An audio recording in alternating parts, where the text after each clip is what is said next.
di auditer samay doom ñaari doom yi nga xam ne liggéey.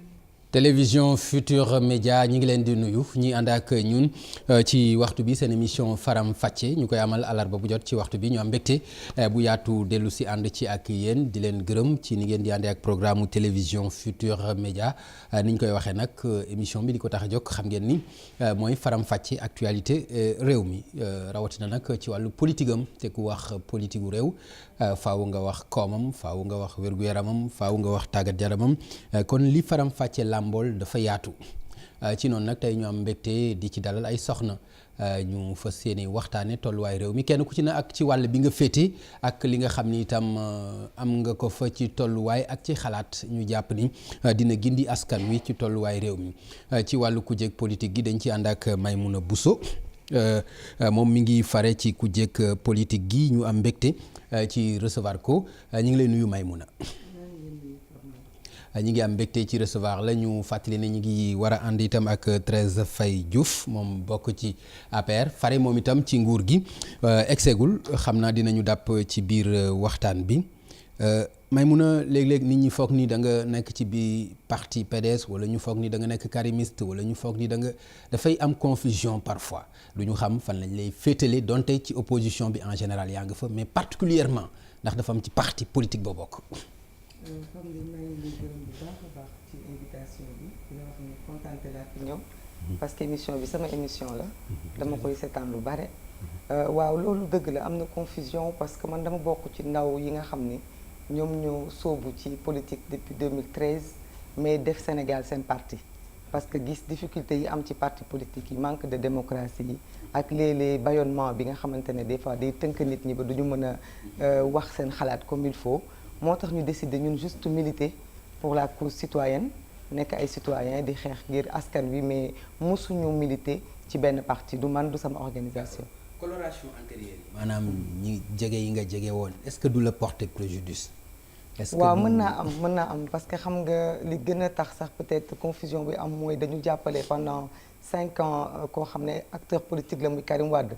ñëpp xam nañ ni suñu sóobu ci politique sax mën naa wax ne moom moo ko waral parce que ñun citoyenneté rek moo ñu ñoroon mais dañu dem ba benn instant ñu jàppoon ni moom solution la pour que ñu mën a jëlee réew bi ci difficulté yi ñu nekkoon donc ñu accompagner ko xeex ngir candidature am li ci am lépp foog naa sénégalais yi xam nañ ko mais itam wane nañu itam ñun suñu ñàkk far ci benn camp parce que heure élection bi mu jotee itam bi ñu gisulee Karim Wade dem nañu voter Idrissa Seck jël suñu responsabilité parce que loolu mooy suñu rôle de citoyen mooy bokk ci bépp combat ba nga xamante ne mën naa jëmale réew mi ëllëg tey daanaka ci aar la ñu bokk am nga ci taxawaay gis nañu itam taxawaay bi nga xam ne taxaw nga ko ci marche bi ñu génn ban enseignement nga ci tiré personnellement. waaw aar li ñu bokk ñu ngi koy rafetlu plateforme la boo xamante ne d'habitude noonu lay demee bu mbir amee day am toujours ñoo xam ne ñoom ñooy njëkk a dajaloo. bañ a ne def say ne du ñu xaar ñeneen.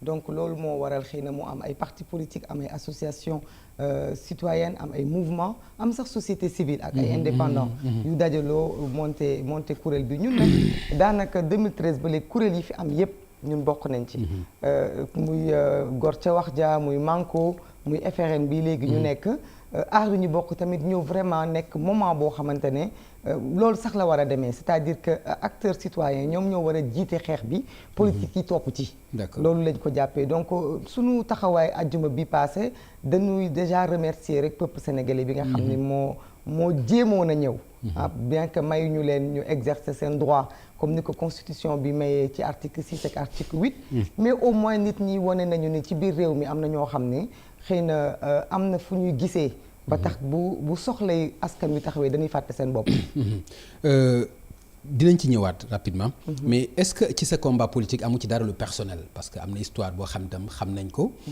ci foo xam ni jaar nga fa peut-être ak régime bi ci sa alalu bopp ndax amu ci lu personnel loo xam moo ko déclenché waaw loolu tam c'est une bonne question loolu moo tax Pape Ngagne ñuy neex ñuy bëgg di la seetaan parce que des fois da ngay gëstu bu baax booy am say invité mun naa wax ne ñun jàppale bi ñuy jàppale Karim Wade mu nekk PDS war na tax ba sénégalais xam ni suñu combat du personnel parce que du dëgg rek moo ñu ñor. sama problème personnel bi muy commencé c'était ci temps wu régime libéral bi la commencé parce que suñu problème foncier bi 2007 la éclaté. Donc ñu ngi njëkk a am suñu premier jugement de condamnation 2009.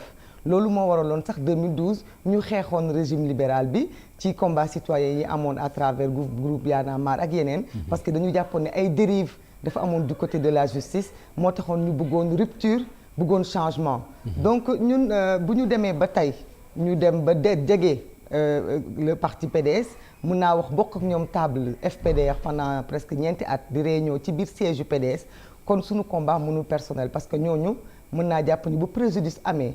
foofu la tàmbalee état nag continuité la ñun amuñu lenn lu ñu jàppal président Macky Sall ci lu ñu dal ci suñuy alalu bopp parce que mën naa wax ne moom xëy na exécution bi rek la fekkee mais bu dëgg neexee rek bi ñuy condamné première condamnation bi du woon moom moo nekkoon au pouvoir donc jàppe luñ ko dara ñun système bi la ñuy xeex système bi la ñuy xeex te système bi itam mais ku dégg ce discours aussi ci moment boobu c'était personnel vis-à-vis moom ak régime am même bu fekkee exécution bi ñoom ñoo ko tombé mais loolu itam yàggul fàtte xaju fii déedéet sa discours yi nga fi def daanaka caalit sax mën nañ ko wax caalit bu jéggi dayo boo xam ne gis nañ ko xëy na alal bi fi mu la egg na foofu mais tam bu ñu ko fàttalikoo lépp da nga ko wékkoon moom président Sall loolu itam yàggul waaw parce que xam nga itam li tax ñu wékk ko mooy moom dafa am lu ñu digoon président Macky Sall le 2 avril 2012 ci la prêté serment ñu prêté serment dafa am lu ñu ci la waatoon ci la waat ne dafay indi rupture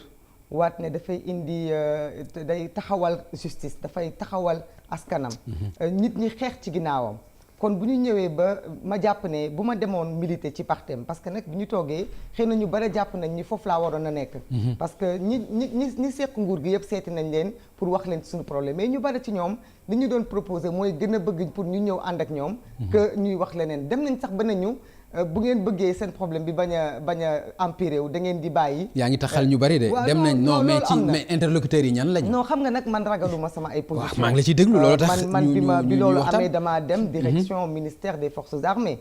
ak ñi fa nekk foog naa xam nañu seen bopp. direction directeur cabinet ministre des forces armées sax laa seeti.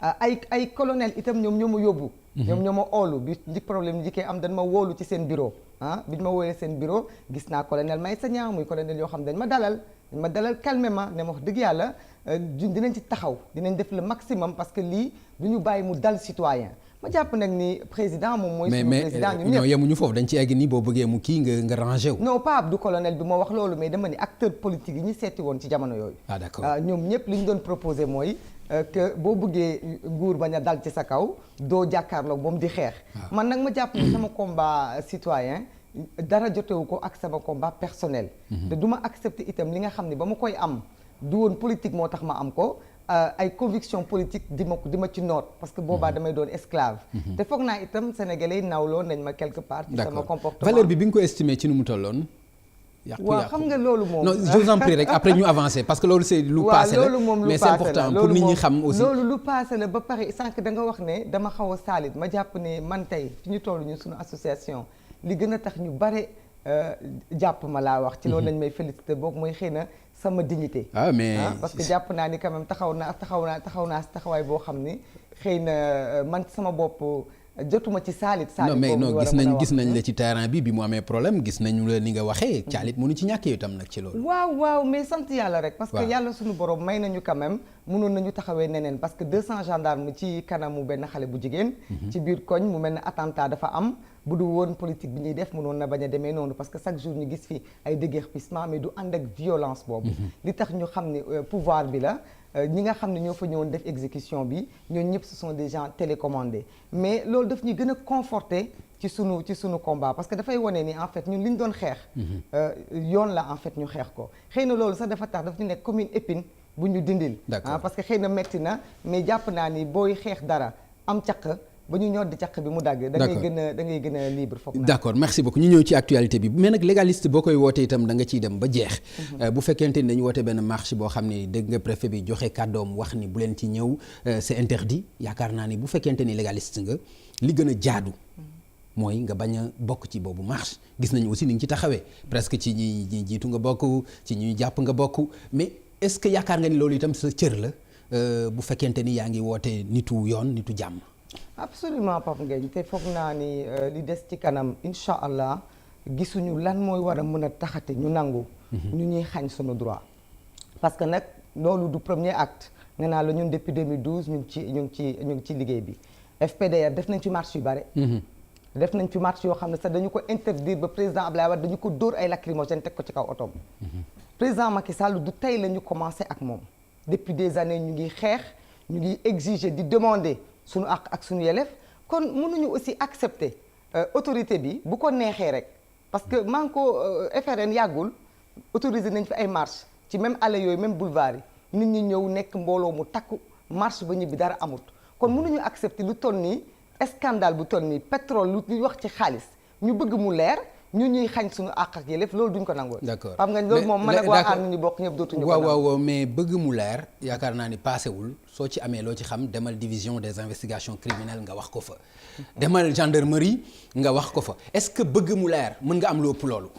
Papa Ngagne ñun dañu bëgg ñu respecter sénégalais yi bëgg ñu respecter sénégalais yi moo tax ñu xam ne appel à témoin bu procureur def. du waree fam parce que président de la république moom moo demandé IGE mu def rapport.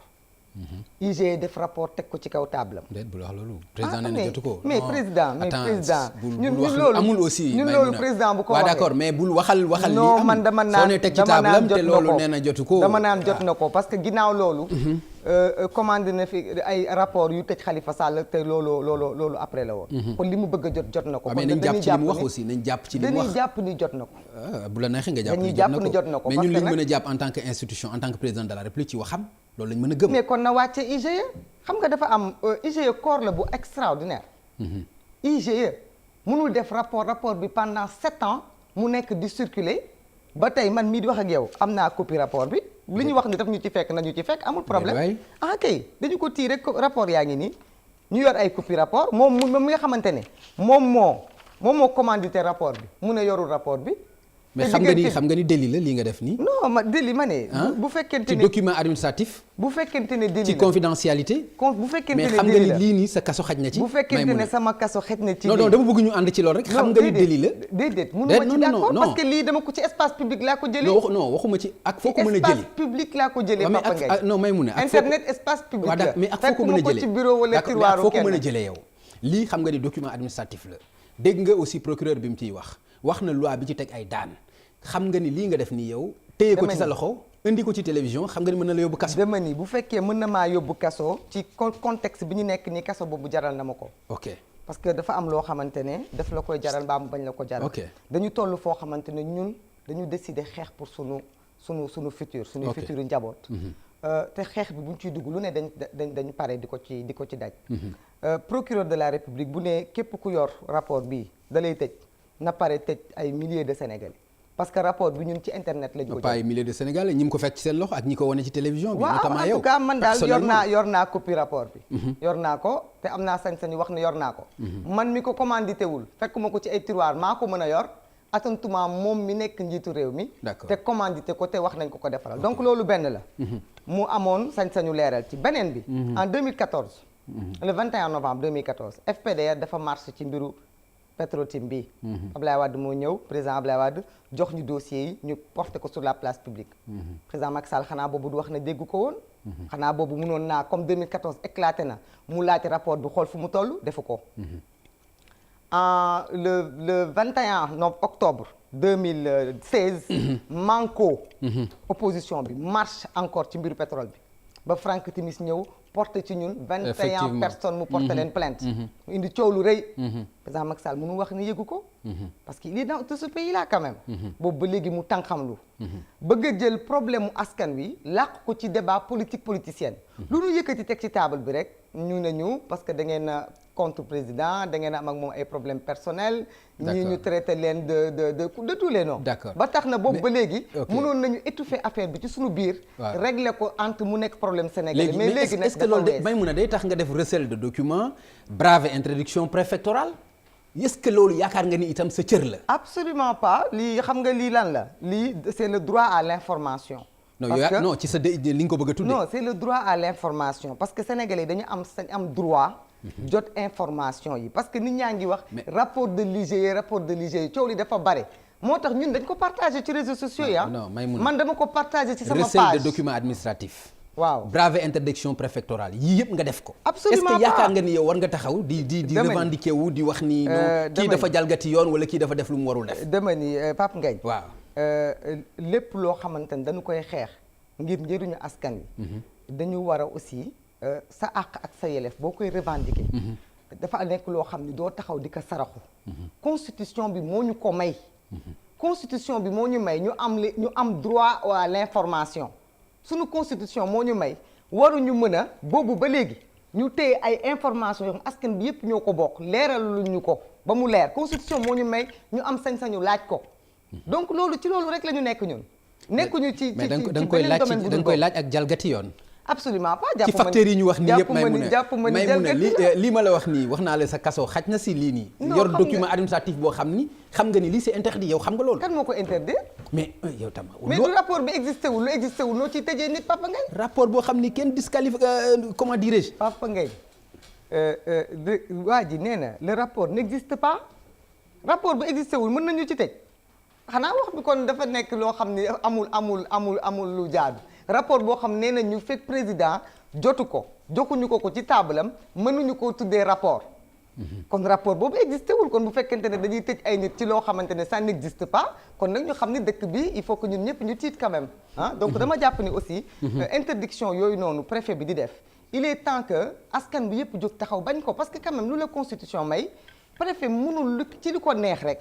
booy marche pour lu ko neex mu ne d'accord naa. Maïmouna est-ce que information yi préfet am est-ce que am nga ko yow. est-ce que am nga ko. xam nga nag Papa Ngagne. non est-ce que am nga ko aussi. Papa Ngagne ñun soxlawuñu di wax ne ndax am nañu information yi préfet am parce que préfet dispositif bi mu teg foofu keroog pour réprimer sunu manifestation bi même pas moitié dispositif bu ko fa tegoon ñu manifester ci jàmm ñun dañu yàgg ñëw ci ay plateau télé di xeex affaire droit de manifester loolu quand même war na nekk loo xamante ne dañu ko war a dépasser te bu fekkente ne sunu njiit yi nanguwuñu ko dépasser ñun ñoo leen ko dul mayeti. franchement ñun ñi nga xamante ne on est des citoyens libres ñun ñoo dul mayet yi ñi nga xamante ne ñoom ñoo fi nekk ñu ñuy imposer des interdictions de marche su fekkente ne loolu dañu ci war a tëj nañ ñu ci tëj ñu dem devant les juridictions devant les tribunaux ñu régler ce problème une bonne fois pour toutes mbir mi dañ koy mën a bàyyi ci dindi ci constitution bi rek wala ñu appliquer ñu ko mais mënuñu am article bu nekk ci biir constitution bi nañu lii laa leen may nañu encadrer ñun lépp lu nga xam ne yoon moom la wax loolu la ñuy def déposer nañu 5 jours francs tëbuñu tëb rek génn ci mbedd mi spontanément. bien sûr dañu déposer ay papiers. oui jox ko préfet ay nit joxe seen ay filiation dégg naa Cheikh Tidiane Dièye entendre leen voilà ñu entendre leen. donc li nga xamante ne moom la yoon bëgg ci ñun. wàccoo nañu ci ak moom. mais su yoon bañee wàccoo ak ñun nag suñu ak suñu yelleef ñun ñoo koy foqati parce que bu dul loolu nag mbir mi dara du ci changer. voilà jërëjëf Maïmouna Bousso ñu dalal suñu beneen gan Thérèse Faye Diouf maa ngi lay nuyu. maa ngi lay nuyu Pape Ngagne. di nuyu sama co-débattrice Maïmouna Bousso. Thérèse maa ngi dégg ay rumeur u teg ci sa ndombo tànk ci COJER maa ngi koy dégg xam naa loolu c'est important pour nga nuyoo ñu ko rek quoi lan moo ci am après ñu avancer s'il vous plaît ci débat bi fi nga ko fekk. Pape nga jégal ma ci retard bi. non c'est pas méchant grave ci sénégalais yi tamit allez-y. di wax ne que ni nga ko gisee man tam noonu laa ko liiree ci réseaux sociaux yi. pour vous dire c'est une fausse information. mais mel na ni yow réseaux sociaux yi li ñu lay jiiñ bari na de. waa xam naa nag dama dama leen a saf rek. te xëy na gëjoon nañ maa dégg bon. mais je dis que peut-être la politique ak loolu ñooy ànd des fois. sauf que tamit nit buy génnee xibaar war na mën a vérifier ndax lii ma yor dëgg la wala du dëgg. d'accord merci beaucoup yaa ngi ñu fekk ci benn ci débat marche bi nga xam ni ñoom Maïmouna def nañ ko vendredi bii ñu génn te wax nañ itam dinañ ko biisaat. ñoom ñu jàpp ni jalgati la goo xam ni nguur gi jalgati na ko seen àq ak seen yelleef. te dootuñu ko mayati daanaka loolu la wax ndax jàppaloo ni itam am na ci dëgg.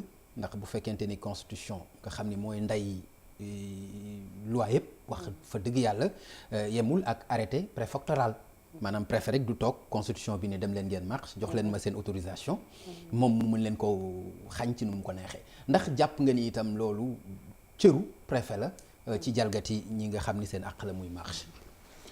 jërëjëf Pape Ngagne li ci constitution bi wax du ma ko répété waat parce que yaakaar naa ne que képp ku nekk ci réew mi xam nga li suñu yoon wax ci wàllu ku bëgg a manifester de façon pacifique li ci yoonu état aussi foog naa moom mi toog xam na ko may wax ne que suñu defee un peu ñu révisiter marche yi nga xam ne moom la gouvernement président Macky Sall autorisé opposition bu mu fi nekkee 2012. mais nag 13 waxuñu loolu. bu mujj nañu wax dinaa ñëw non xoolal. non c'est juste rek pour tontu ci li nga wax. parce que bi li ma dégg nii muy wax. dama jàpp ne que dafa bëgg a wane ne que nguur gi daf leen di xoqatal nguur gi bàyyiweel leen ak seen àq ak seen yelleef mais man li ma jàpp mooy exemple vendredi bi passé. exemple vendredi ci autorisation bu ñu waroon a am. ci autorisation pas autorisation sax quand même parce que autorisation c'est beneen affaire la parce que constitution bi sax waxul autorisation. mais Pape dama ñëw léegi déclaration juste waaw mais dama ñëw léegi dégg ko nga koy laaj benn question bu am solo est-ce que préfet information yi mu am est-ce que ñoom am nañu ko. waaw je pense que l'État aussi buy agir du agir avec légèreté. État buy agir dina agir selon le contexte selon les circonstances mais selon les informations nga xam ne moom État moo ko am. mais est-ce que loolu du lay rek est-ce que du lay bu yomb du lay bu yomb am nañ information yu ngeen amul ak yooyu parce que manifestation bu ñu autorisé wul duñ ne buleet yàgg nay am depuis ci Abdou Diouf ba ci léegi. mais du yoon mais État bu fekkee mais du yoon quand même bu dee yàgg naa am aussi nañu d'accord ne du yoon buñ ne du yoon parce que l'État c'est l'État qui apprécie quand même. Okay. bu fekkente ne le contexte est favorable à une marche. mais amul problème mais bu fekkente ne opposition ci boppam mën nañ wax ne dañuy marche pacifique État bu amee information comme quoi que laxas nañ ci loo xamante ne mën na nekk toroxtaange wala loraange ñi nga xam ne ñoom ñooy askan wi mais État jël ay responsabilités parce que l'État encore est là pour ça donc li may waxaat rek mooy État nekku fi pour contraindre kenn quoi que ce soit mais l'État agit également en fonction de information yu ñu am leneen li tamit dégg naa ko léegi mu ne dootuñu ko nangu dootuñu def li loolu moom mën naa jàpp ne rek discours opposant la rek comme d'habitude rek di nga wane ne que waaw maa fi ne lii dinaa ko def par force mais je pense que également ñun bu dul dara sax dañu jàpp ne que ñun ñëpp ay sénégalais lañu li jiitu mooy Sénégal te lii mujj tamit mooy Sénégal bu fekkente ne te opposant ak pouvoir mënuñu jubboo ci lépp tout le temps loolu c'est très normal que mu am ay contradictions mais État bu jëlee ay responsabilités am ne lu di fu amee mais ñoom tamit nañu comprendre loolu xam ne am na ay jamono ba ñu demander dañ leen ko autoriser.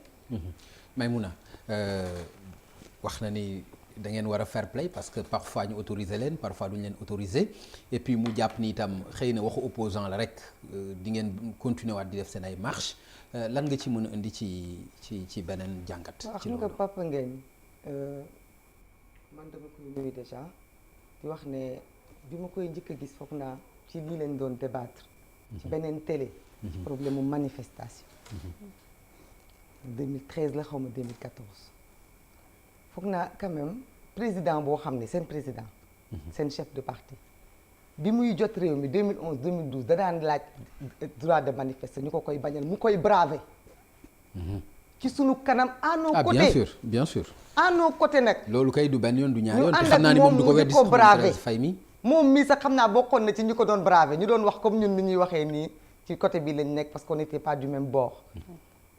ñu ne muy président bu juddu après les indépendances ñu am ci moom yaakaar foog ni quand même rupture bu mu doon woote bu ñëwee ci loolu la war a njëkk a commencer mooy quand même pas des répétitions pas li nga doon bañ en tant que opposant boo ñëwee nga bëgg ko teg sa opposition.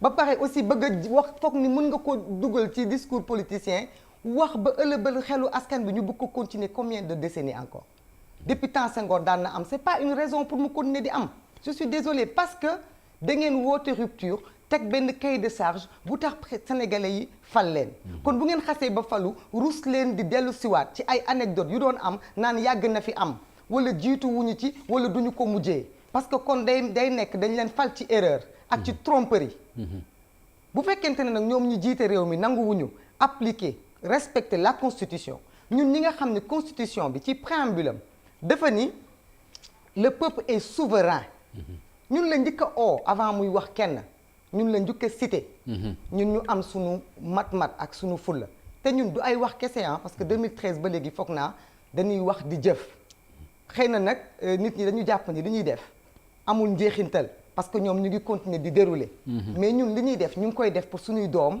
di ko def pour suñuy ràq parce que exemple bi ñuy joxe mooy exemple bi nga xamante ne moom lañ fi bàyyi parce que tey Papa Ngagne dañu ñu invité tey nekk jour bu spécial le 19 juin 2019 Thérèse toog ci sama kanam le 19 juin 2012 ci la ñu xaatimoon kayit yi indi problème yi yëpp xam nga Pape Ngagne yow mënoo woon xam ni le 19 juin 2019 di nga ñu invité fii ñun ñaar. tout à fait. ñu toog di wax ci problème bi mu tase ak mercredi nekk sa jour émission. kon nañu jàpp ni li ñuy def c'est une destinée mais li ñuy def itam du suñu coobare bopp dañu bokk fekkee benn génération tey président Macky Sall def ñaari décret def ko ci 19 juin 2012. 19 juin 2019 ñu toog man ak moom war a débattre ci loolu. buñ ñu fi indil beneen argument ay liberté de manifester loolu yàgg naa am te comme lu mu wax dina yàgg itam ñu am taxaw di ko défier. d'accord parce que ainsi va la vie. d'accord merci Maïmouna 13 est-ce que li muy wax itam du lu ñu war a mën a bàyyi xel est-ce que am nga argument bu solide boo ko mën a opposer ci marché bi parce que dafa yomb rek nga ni daan nañ ko am daan na fi am ay interdiction wala daan nañ leen bàyyi parfois jàpp leen ni bu ñu leen bàyyiwul da ngeen war a ko gérer est-ce que jàppaloo ni loolu itam dafa yomb ci ñu waxoon rupture ak li nga xam ni wax na ko. xam nga Papa Ngagne may mun a mënta nangu li may wax. mais je pense que képp ku may déglu xam fi may waxee war nga mën a comprendre parce que man sama biir wax nee naa marche moom fii lañ ko fekk te fii lañ koy bàyyi. muy bu ñu autorisé ak bu ñu autorisé wu. te képp koo xam ne nekk nga leader ne da nga yor parti politique wala ngay militer ci benn parti war nga mën a xam ne que boo jëlee décision. ne da ngay manifester état moom mooy décider même si constitution bi da ko autoriser nit ñi mais nee naa léegi bu fekkente ne contexte bi c'est pas adapté. wala état ci boppam solo moo oyof aussi moo oyof man bu ma sañoon di nga wax leneen li nga xam ni moom la ñuy wax mais leneen nga wax leneen aussi vraiment parce que comme ni mu ko waxee nee na plusieurs fois yow ak sa leader brave ngeen interdiction mais loolu du benn yoon du ñaar yoon loolu bu fekkente ni ñëw ngeen aussi mais brave interdiction fu mu am ça veut dire que y a eu des interdictions bien sûr donc moom lu mu ñuy reproché nii ça a été le cas mais loolu la wax ni loolu moo tax ma ne la à chaque fois nañu jàpp ne que marche moom muy bu ñu interdire ak bu ñu autoriser. yàgg na di fi am. parce que nag opposition kañ lay jeex. laaj naa la ko. opposition yow ñu war la ko laaj ñu koy laaj aussi 13. xam nga lu tax ma ne ko laaj naa la ko non ñu war la ko laaj yow parce que tey jii nii c'est le jeu politique. le jeu politique ñan ñoo ko seq pouvoir ak opposition. te Pape Ngagne bu ñu duggee. le combat là, en tout cas, c'est plutôt citoyen. Non, man je considère ça comme étant l'opposition. Parce que ñi ma gis ñëpp je peux dire qu'aujourd'hui c'est les acteurs clés de l'opposition sénégalaise. Non, c'est tout à fait le contraire nag. C'est tout à fait le wax non 13 aussi. Si bu dee di aar li ñu bëgg ak dernière marche bi nii ci li nga gis. li ma gis laay wax. ok li ma gis néew ma nag amul ñeneen ñu ci bokk mais li ma gis laay wax. bu fekkente ne dañuy ñëwaat toujours ci marche. parce que Pape Ngagne bu ñuy def comparaison par exemple li doon xew en 2012.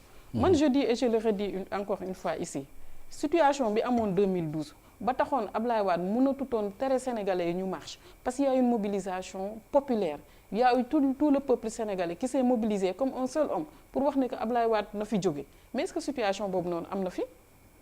une opposition qui peine à mobiliser non mais ma sœur. autorisé wu leen ko avant yi am na yeneen marche yu ñu fi autorisé une opposition qui peine à mobiliser le peuple ay élections la ñu jóge foog naa ne que nekk na mécanisme bi nga xamante ne moo gën a leer pour ñu xam kan moo crédible kan la askan wi nangu ak kan la askan wi nanguwul man gis naa fi ay opposants yu marche jëli nit ngee ko wax ay Mbour ak feneen ñëw andi leen place de l'Obélisque ne askan wee génn askan wi xam kañ lañ génn février élection présidentielle dugg seen urne yi def seen choix boobu nag bu fekkente ne benn opposition boo xamante ne représentative par rapport à la taille de la population sénégalaise ñoo bëgg a ñëw téye sénégalais ci ay sujets yoo xamante ne peut-être dinañ ci ñëwaat ci kanam je pense que loolu aussi lu ñu war a xoolaat la man je dis il faut une opposition parce que c'est ça qui fait la force de la démocratie mais une opposition constructive d'accord mais mun a ay la yowén nag bu fekkonte ni mobilisation bi ci war am ngeen ko mais bu boobaa état bi mën na reculer parce que loolu aussi mooy rapport de force wax fa dëgg yàlla kon li mu wax itam mën nañ ko nangu mooy opposition boo xam ni mënuñu dajale ñaar ba ñetti nit itam loolu dañ koy gis ci seen mobilisation yi xam nga Papa Ngagne mauvaise foi kenn mënu ko traduire ci wolof mais quand même sénégalais yi kenn mënatu leen nax bu dee dañuy def comparaison ci 23 juin askan bi dañu génnoon 23 juin man suma référence en démocratie laïcité mooy le président Abdoulaye Wade moom moo ko autorisé woon autoriser ko ba ne ñi ànd ak loi bi nañu taxaw droite ñi contre ñi taxaw gauche nit ñi ñëw wane seen bopp. ñoom defaguñ loolu ñoom. Sénégalais yi génn wane seen bopp. gis nga au mois d'avril 2018. fi ñuy def loi sur le parrainage. le 19 la woon encore. c'était un 19 c'était un 19 aussi. man mii j'ai passé la nuit. dik laa fanaan parce que dañu ma jàpp. defuñu dara manifester pacifiquement mënoon na ko def. président Macky Sall bi mu fi taxawee ba léegi mësta autoriser opposition bi manifestation boo xamante ne dafa nekk manifestation citoyenne bi opposition bi ne lii askan wi d'accorduñ ci mu ne au moins benn yoon. parce que ci rapport de force la ko teg dafa bëgg a téye force bi xam nga Thérèse bu toogee daf ko bëgg a téye. Thérèse bu toogee fii naan mosuñu mobiliser. front de résistance nationale ñaata marche la fi def ci 2018 bi.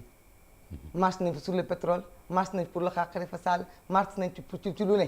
mobiliser fay nit ñoo xam ne presse bi yéen ñëpp teg ngeen ci seen bët. mais loolu aussi yaa ngi koy dëggal ci li mu wax ni parfois ñu autoriser seen ay marches aussi ñëpp teg ngeen ci seen bët. xam nga warul nekk exception. règle la war a nekk. règle la war a nekk parce que c'est le régime de la déclaration. Effectivement. Encore une fois dafa am loo xam ne duñu ko accepter. ni ñu ko doon bañee du temps libéral noonu lañ koy bañee tey parce que aussi président Macky Sall gënulu fi ay moroomam lenn lu war a mën a tax moom mu bañal ay moroomam dara. ñu ko koy nangul. duñ ko nangul ah loolu moom nit ñi duñ ci dellu ginnaaw bu fekkee ñu jàpp ne ay waxi kese la peut-être que amuñu ci opposition bi respect bien que constitution bi article 3 bala muy waxu kenn opposition la di ko wax. opposition dafa am solo ci sunu démocratie.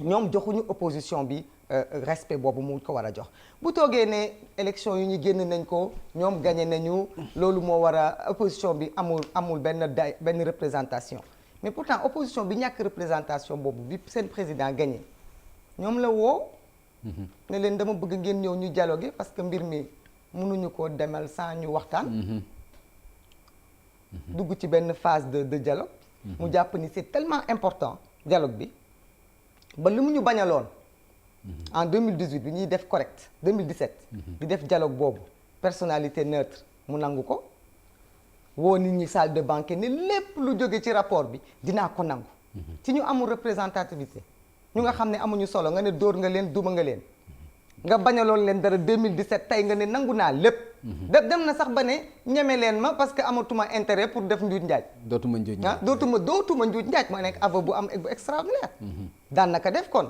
mais tey opposition bu ñàkk solo boobu ngeen di wax ñoom la moom la jaral non waxin la rek waxin la 13 opposition bi mënul ñàkk solo parce que représenté na plus de 42% représenté na plus de 42% ci suffrage yi nga xam ni génn nañuy demoon ci élection yu mujj yi mais bu ñu dellu si waatee ci li nga xam ni moo waral wax ji muy scandale bi nga xam ni mooy scandalu pétrole ñu ci tudd Aliou Sall 13 tey ji àddina bi yëpp daanaka ñu ngi ŋànk Sénégal ci scandale boobu partout daanaka ci àddina bi nan ngeen koy dundee ak seen régime ci scandale bu toll noonu ñu ciy wax 10 millions de dollars par exemple 6 000 milliards muy juróom benn junniy milliards ci olof ndax lo scandale boobu nan ban enseignement nga ci am.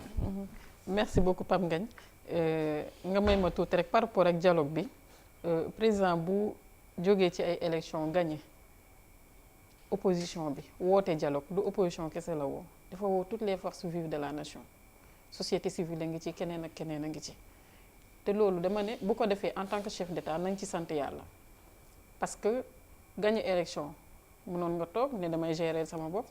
pourtant nag dialogue bi lu naturel la waroon nekk lu normal la waroon nekk bu ñu demee ba ci sant yàlla mooy. ça pose problème ah. non ça pose problème parce que bu ñu demee bay sant par exemple le président woote dialogue war ci sant yàlla. mais xam nga lu tax parce qu'il y a toujours une partie de l'opposition qui refuse de dialoguer gis nañ fi ku def ay falsification signature baayam à la veille du dialogue pour wax ne que PDS du participer genre yu mel noonu ñooy bloqué dialogue. ok. donc moo tax mën nañ ci sant yàlla te xel yi nañu ngay bëgg a wax moom laay wax naturellement donc na xel yi delloo si waat rek nga assumer ko loolu mais bien sûr parce que li may wax c'est des faits donc na xel yi dellu si waat c'est des faits ok allez-y na xel yi dellu si waat rek dialogue bi continuer pour l'intérêt du pays par rapport ak affaire pétrole bi damay wax ne que rek li ci am man dafa am jàngat yu ma ci am muy ñaar parce que coowal pétrole bi yàgg nañ di ko wax xëy na c'est pas pour lancer ay pics à la presse mais je pense que war nañ di bàyyi xel aussi ci yenn situation yi parce que xëy na yàgg nañ di wax waxu pétrole bi mais ampleur bi il a fallu benn journaliste xale bu jigéen ñëw BBC andi benn vidéo affaire bi explosé def benn reportage def benn reportage donc may wax ne que très sincèrement dinaa doon am lu ma metti su coow li amee président Macky Sall ne sama rakk la du ma ci jéem dara du ma ci def dara mais bi coow li amee dafa saisir procureur de la République procureur moo la fi nekkal Pape Ngagne moo ma fi nekkal moo nekkal Maïmouna Bousso moo nekkal Sénégalais yépp mu nekk le pouvoir judiciaire mu jël dossier bi saisir ko balaa loolu gis nañ fi opposition bi yépp ku ci ne am na noo ci taxawee loo ci wax société civile ku ci ne am na noo ci taxawee am na loo ci wax am nga dëgg walla amoo dëgg kenn xamul kan moo wax dëgg ak ku waxul dëgg man duma dugg ci loo xamante ne xaw ma ko mais damay wax ne que encore une fois bu fekkente ni ñun sénégalais yëpp dëgg bi rek lañ bëgg a xam ki nga xam ne moom mooy njiitu réew bi ñu laal rakkam mu ne comme sama rakk lañ wax ne lii ak lii moo ci nekk képp koo xamante ne xam nga ci dara am nga ci preuve demal justice nga dem wax la nga fa xam yóbbu la nga xam et je pense que loolu ba tax na man booba ci laajee damay wax ne que rek comme justice mu ngi ci Pape Ngagne te ñun ñëpp dëgg rek lañ bëgg a xam léegi dama bëgg nga nañu déglu ci loolu dafa am lu mu la ci bëgg a wax tuuti waaw parce que dafa am kenn koo xam ne bi ñu defee appel à témoin bi muy Clédor Sène la tudd dafa dem à la DIC ak ay documents bi mu demee inspecteur yi mu fa fekk ni ko jotuñu benn instruction venant du procureur bu wax ñu déglu benn témoin alors que moom je pense que le procureur mi ngi def déclaration le mardi moom mi ngi fa dem le mercredi ndax loolu itam amul lu mu la mën a jàngal ci ni ñoom kat li ñu wax xëy na dañ ko wax ci kaw mais am leneen loo xam ne dañ koy def ci suuf. après Clédor Sène est-ce que amul Babacar Mbaye Ngaraaf demul. waaw non man dama lay wax ki nga xam ni waaw non dama lay wax ki nga xam ni man dégg naa ko kay document xam nga administration dafa waxuma ñi ñuy convoqué ñi nga xam ni ñooy dem laay wax. waaw mais xam nga administration dafa am lu ci ne. su fekkente ne procureur dafa def déclaration le mardi. mercredi kii jël initiative boppam demal boppam dikk. bu fekkente ne diggante mardi ak mercredi. le mercredi plutôt le mercredi la ko def. le procureur waaw diggante mercredi ak jeudi. bu fekkente ne ñaari structure yooyu defaguñu liggéey bi ci war pour mbir mi tàmbale mais bu ñëwee mun nañ ko ne négandikul xaaral. d'accord mais comme nii nga xamante ne audition yu commencé na xëy na bu demee suba dinañ ko déglu. d'accord parce que li nga xam ne moom moo soxal nguur gi tey ma waxaat ko fii tey. mooy yow Pape Ngagne li nga bëgg a xam nga xam ko kii xam ko képp kuy sénégalais nga xam li nga xam ne moom mooy li nekk ci pétrole bi. d'accord parce que encore une fois man li ma ciy wax rek. mooy suñuy wax mbirum pétrole président Macky Sall il n'est pas là éternellement. avenir u réew mi la. képp koo xamante ne yaa ngi ci biir réew mi loolu war na la soxal. ba tax na tey lii ñu ciy wax nii yëpp. en tout cas je pense que ñu fàttali ne scandale bi ci juróom benn junni milliards la toll. man ba tey noonu lañ tuddee reportage bi ci 40 ans du xaalis boo xam nag vraiment dugg na ci loxoom. waaw xam nga man ba tey Pape Ngagne dama la wax léegi ne Alioune Sall du damay bokk ci nguur gi moo tax may wax ne moo def wala deful. lu ma ci wax damay wax lu ma neex yow mii ñun ñëpp reportage yi lañ gis. mais nañu sant yàlla bi gouvernement bi jëlee décision ne mbir mi dañoo bëgg mu leer mujj a gis nag. reportage bi ci affaire pétrole bi ak Petrotim reportage bi lañ ci mujjee gis. waaw bu fekkee ne reportage bi lañ ci mujjee gis. ma tëjee fenn rek ci affaire pétrole bi. nga baal ma parce que. mooy li ma doon wax léegi rek. tey muy opposition muy li nga xamante ne moom mooy pouvoir. li ma wax léegi rek mooy bu ñuy wax waxu pétrole ci suñum réew mi. Sénégal moo ñu yitteel ñun ñëpp. d'accord merci beaucoup. loolu képp ku nekk na ko xam. waaw te jiital loolu ngir intérêt réew mi. te lépp luñ ciy wax aussi ku ci nekk loo ciy wax. nga dem fi nga xamante ne moom mooy DIC. parce que actuellement je pense que après la bataille médiatique ça doit être la guerre des preuves. d'accord képp ku am preuve na ko yóbbu. merci beaucoup Maïmouna tudd nga léegi mauvaise foi xam naa ne du la dal scandale bi ni ñu ko tuddee juróom benn junni milliards la ñuy wax mais itam ñu leeral ko muy royalties yooyu ñuy wax muy redevance itam duggagul ci loxo kenn. loolu sam mu leer. c'est-à-dire ñu bañ nekk loo xam ne rek dañ ciy dugal mauvaise foi quand même. waa xam nga Pape Ngagne loolu moo waral. ñun ñuy gëstu di wut ay këyit. parce que xam nga ñuy mel ni Thérèse nii nga xam ni macha allah dañuy xarañ torop. sooy wax ak ñoom il faut nga indi ay preuves parce que wax bi bëri na. ñu nekk pouvoir dañuy wax ñu nekk opposition di wax mais quand même nit ñi dañuy dem gëstu jël ay këyit pour bu wax bi baree ñu mun a teg indi ay preuve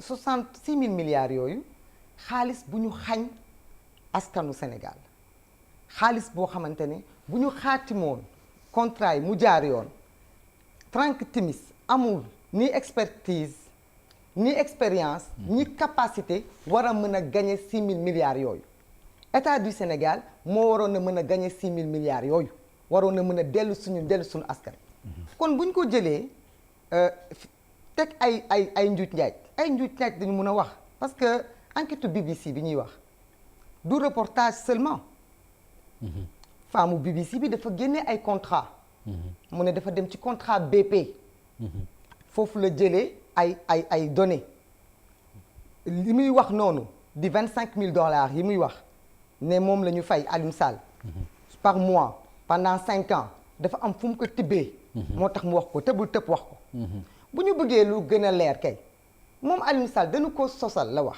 dañu ko jiiñ la wax ki ko jiiñ nee na ko dama am ay preuve ba tax mu def reportage bu gàkkal suñu der ñun sénégalais yépp ba tey Afrique ñun ñëpp ñun la ñuy mbàmb tey télévision africaine boo taal ñu ngi wax sur le scandale du pétrole sénégalais bu bëggee lu leer kay kooku génne ay preuve am na ko porter plainte mais Alioune Sall deful loolu lettre de réclamation la déposé direction BBC boo waxee dañ la accuser lu amul lu toll noonu ñu accuser la ne la sa frère dalaa jàppale xaalis boobu ñu la jox ay pot de vin la jox nañ la 1,5 million de dollars mais lettre de réclamation bi genre sommation la c'est-à-dire bu fekkente ni amu ci satisfaction mën na dem ci plainte am. loolu itam war nga ko xam moom moo wax ne dafa renoncer à sa plainte. Alioune Sall dafa def une conférence de presse ñun sosaluñ ko dara. waaw moom moo génn def conférence de presse ne day porter plainte. ñun ci presse bi rek la ñuy dem ñun contrairement ak ñoom du bu ñu neexee. ñu ne presse bi baax na bu ñu neexee ñu ne bon na parce que lii liggéeyu presse la boo xamante ne tey xëy na dañu quel que soit suñu presse problème yi mu mun a am wax nga ko 2014 président Abdoulaye Wade moo ko teg ci table bi 2016 Manko teg ko ci table bi 2014 Baba Aïdara defal na leen ci yéen waa TFM defal na leen ci ay débat wax ci waxaat ci indi Ousmane Sonko bind ci livre teg ñun ñu bind ci livre blanc teg Abdoulaye Wade 2017 bind ci livre blanc lépp ñu teg ko fi mu ngi ci table bi bu ñu bëggoon leeral ca booba la ñuy leeral du ñu bàyyi nag ba ñu jàpp leen la main dans le sac génnee seen ay contrat parce que boobu contrat yee feeñagul woon Alioune Sall tey internet baa ngi nii moom mooy la risée du peuple sénégalais parce que nag nit ñi mënoo leen jàppee dof la mu doon wax démb dañ ko teg par rapport ak li mu doon wax tey parce que bu ñu ko njëkkee attaqué dafa ni du moom dafa ni loolu ñu koy jiñ sax amul daf ko weddi ba mu set wecc bi ñu marché ñun 2016 lan la musul lekk dërëm la waxoon li indi différence bi il faut sénégalais yi xam ko li indi différence bi mooy waa BBC dañoo egsi dañoo dem joti contrat yi génnee contrat yi teg ko ci table bi dugal ko ci seen reportage loolu mooy différence bi est-ce que nag ñun ñàkk nañu matadi gu toll ni avec tout ce qui s'est passé depuis 2012 ñu dénoncé contrat yi président yëngalul yëkkatiwul loxoom tey ñu bëgg a yaakaar ci sunu procureur bi ak ni mu doxalee au lieu mu dem ci rapport EIG bi au lieu mu dem ci OFNAC au lieu mu laaj waa BBC au lieu mu jaar ci yeneen voies yu gën a légal muy xoqatal nit ñi parce que c'était une façon d'intimider les gens parce que avant muy wax ne nit ñi ku bëgg a noddal jàkka jaa ngi noonu dafa ni ku partagé këyit yi loi day dal ci sa kaw bu ko defee ku mel ne Maïmouna Bousso du ko ñemeeti ku mel ni keneen ak keneen du ko ñameti ba pare mu ne nit ñi appel à témoin jàpp ne nit ñi dañuy ragala dem parce que loolu moo leen ciy fekk parce que ku mel ni Clédor bu yóbboo ay dossiers te ñu ne ko dossiers yi amoo droit divulguer ko kon ni nga wax léegi ne ma loolu recel de document la donc bu waa ji ñëwee indi ay document dañ koy jàpp ne ko amoo droit téye ko loolu la ci jublu woon mais peine perdue malheureusement pour moom Clédor dafa toll ci jamono boo xamante ne dafa décider moom sacrifier boppam pour rentrer dans la prospérité quel que soit addunaam démb lu ci mëntoon jaar tey jël na décision wu sacrifier boppam pour le peuple sénégalais bàyyi fi ay traces loolu moo tax le lendemain mu jël cartable am ñëpp di ko gis mu def ci ay documents daal di dem dik bi mu demee mbir mi feeñ alors qu'on nous dise que après affaire yaa ngi continuer l'essentiel est que bi procureur waxee ni tàmbali wuñu woon nga may ma rek ma daaneel ci dara Thérèse dafa wax léegi lu raglu te loolu du cëram moom quel que soit jegeem ak président am nga sa vécu góorgóorlu nga ba tey localité fal la maire. yaa ngi liggéey depuis des années. liggéey bu am solo. quel que soit Alpha 2013 da ngay resté ñun ñoo bokk génération président Macky Sall ne nga day dem ñun ñoo fii des kon nañu jéem a marqué ay traces yu am solo moo gën parloo bi parce que boo waxee ni président Macky Sall dafa ni dañu accuser rakkam ñun accuser wuñu rakku président Macky Sall ndax xamuñu ko. est-ce que loolu laa wax. waaw non rakkam nga wax. rakkam nga wax. wax nga ko plusieurs fois vraiment. da nga ni rakkam. da nga ni dafa bëgg dañu accuser rakkam mu jël saisir la justice kon nañu toog ñu déglu. ñun dañoo jàppoon ni président Macky Sall amul rakk. parce que dañu jàppoon ni c'est le président de tous les Sénégalais. te xaaruñu ko woon nag pour jour tabaski korité muy taxaw di wax sama rakk. li ñu ko doon xaar mooy accusation yu grave yi ñuy accuser état du Sénégal mu indil ñu ci ay réponses. bu loolu mënul am mu ne na ko justice def. mais pas mu ñuy traité ñun ñu ciy wax de naafeq. di ñu traité ñun ñu ciy wax de gens tapis dans l'ombre ñi nga xam dafa am ñu nekk seen ginnaaw di leen instrumentaliser mais loolu yëpp garaawul li am solo mooy moom. def na loolu nga wax ne rakkam dañu ko accuser ñun xam nga kan lañu xam nga waaw damay daaneel foofu ñun xam nga kan lañu teg coow li te moo ko teg boppam mooy ki nga xam ne moo jiite Banque du Sénégal Banque du Sénégal mooy CDC caisse de dépôt et de consignation mooy suñu banque ñun sénégalais yépp suñu foncier fa la nekk suñuy impôt fa la nekk suñuy trésor fa la nekk sunu lépp suñuy consignation yi ñuy déposé ci xaalis suñuy consignation lépp fa la ne ñun kooku nag nga xam dañ ko dénk suñu alal jooju ñu tuumaal ko ci alal ju toll nii génnee ay preuves yu wane ni ba mu nekk fonctionnaire amoon na beneen liggéey bu ko may mu encaissé ay milliards te booba ñun askanu Sénégal yëguñu ko kooku la ñu ne c'est inadmissible ñu koy bàyyi ci poste boobu muy continuer di enrichir. D'accord merci beaucoup Maïmouna 13 Maïmouna dafa am lu mu wax parce que da nga wax ni ay lay wen ko bëgg mu leer yoon baa ngi ni procureur wane na ko mën nga dem di nga joxe say preuve mais jàppaloo ni am na lu ko gën a leer parce que rapport bi OFNAC defoon ba déglu ci Aliou Sall déglu ci Franck Timis déglu ci ñeneen ak ñeneen rapport bi IGE def est-ce que jàppaloo ni ñaar yooyu rek doy na ay support yu mën a leeral li nga xam ni yow bëgg nga mu leer bëgg naa mu leer keneen bëgg na mu leer. Fatou Ngagne dama lay remercier. mais tamit di revenir sur un certain nombre de points parce que Maïmouna buy wax contrat dañu war a leeral Sénégalais yi que contrat bi nga xam ne moo lié Aliou Sall ak Petrotim je pense que contrat de consultance la loolu aussi baax na ñu leeral ko parce que ñuy wax contrat rek nit ñi mën nañ foog ne que peut-être Aliou Sall dafa signé yeneen contrat yoo xamante ne peut-être dafa engagé État du Sénégal et je pense que li engagé État du Sénégal c'est pas Aliou Sall de signer ça. waaw mais nga jàpp ni aussi moom moo nekk représentant Petrotim ci Sénégal. mais ci loolu laa bëgg a wax. voilà parce que bu mu waxee consultance kese en consultance moom. waaw mais bu mu waxee contrat wax 25000 par mois nangam sangam. man je pense que Petrotim contrat bi Aliou Sall ci nekk. moo ci nekk parce que moom moo koy liggéey te ba mu koy liggéey je pense que booba depuis Ablaye Wade la woon. ci contrat mais pas ci décret. ci décret c'est avec ci contrat non c'est avec Macky Sall avec décret. waaw mais ci décret turu Aliou Sall mënu fa nekk. donc li nga xamante ne vraiment loolu laa bëgg a wax ci question bii nii mooy gouvernement bi tëj na dossier bi ci naka ba mu ne comme coow li bëri na. na ci yoon dugg. Sénégalais yi ku bëgg a xam na nga xam gis nga Maïmouna par A ou B boo gisee sànq ci sama discours xëy na ma ne. rakkam parce que discours bi même yéen opposition. yéen ci seen bopp lépp jëloo leen ko en tant que Aliou Sall citoyen sénégalais mais da ngeen ko jël en tant que Aliou Sall rakku président parce que loolu mooy raisonner ci nopp sénégalais yi chaque jour guddee ak bëccëg léegi beneen affaire bi nga xamante ne tamit bëgg naa ko wax mooy li ma waxoon léegi rek Pam Ngañ su fekkente ne coow li bu mu jibee te bu fekkee nu ñu defee reportage bi objectivement coow mënu ci ñàkk mais bu fekkente ne coow am na opposition am nu mu ci taxawee mais réplique politique yi tamit da ngeen koy nangu parce que même ci biir vidéo bi ñan la ñu interroger ay opposants la ñu interroger Abdoul Mbaye ban parti la yor du acte. waaw mais wax nañ ñi bëggoon nañ ci jot Aliou Sall aussi mais jotuñu ko. waaw mais ba tey rek moo tax ma bëgg. parce que xam nga affaire bi dafa am aspect judiciaire aspect administratif mais aspect politique bi aussi duñ ko négliger parce que c'est des opposants qui ont parlé et la plupart des personnes qui ont alimenté ce débat également. tey ko def ko occasion également c'est l'opposition sénégalaise moo tax bu opposition amee fu mu yegg ci situation boobu président Macky Sall ak gouvernement am taxaw ne comme nii la demee ñun dañu bëgg procureur de la République séjour ci képp koo xamante ne am nga loo ci xam nga taxaw gis nga Sénégal dafa metti Pape Ngagne parce que tey jii nii lim nga rapport OFNAC lim nga rapport IGE man yooyu rek doyul woon yow pour yow.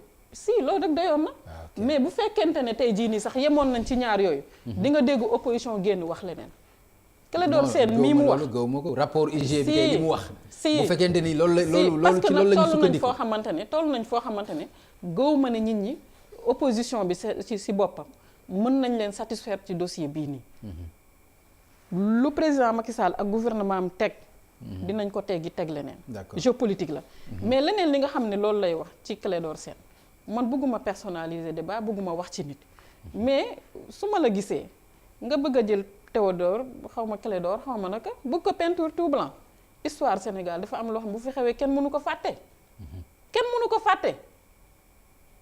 léegi nag loolu beneen mbir la mais tamit loolu mënoo ko fi défendre fii ci plateau bi parce que bu dul dara sax mbokku met Babacar Seye ñu ngi lay déglu am na fi ay doom am fi ay nijaay am fi ay jarbaat am fi ay sët ci réew mii la xewee woon donc loolu sax moo tax ma ne démocratie sénégalaise mais amnistie bi tam ci réew mi lañ ko defee de. waa ci réew mi lañ ko defee mais amnistie bi loolu décision justice décision président Ablaye Wade la xëy na nga xam ne aussi ci réew mi lañ ko defee mais ci réew mi lañ ko defee mais dafa am li gën a fort loolu yëpp xëy na amnistie dafa am fu ñu ko prévoir ci législation réew mi mais tamit dafa am un acte ba nga xam dafa am impact social ci biir réew mi te kenn mënu ko dindi loolu Pape Ngagne mu des sa bopp man ma des sa bopp man mii mu des sama bopp donc moo tax ma ne nañu santaat yàlla ba démocratie bi nga xam ne moo am ci réew mi ba ku jóg wax du ñu xool sa démb du ñu xool sa suba loolu aussi nañ ci bàyyi xel donc li may tëjee dossier bii nii mooy ne que Sénégal dafa am loo xamante ne bu dul opposition di pouvoir sax nañ ko bàyyi xel gis nga Pape Ngagne barki démb damay waxtaan ak sama benn xarit ma ne ko ñun ñi nga xam ne ñu nekk ci secteur éducation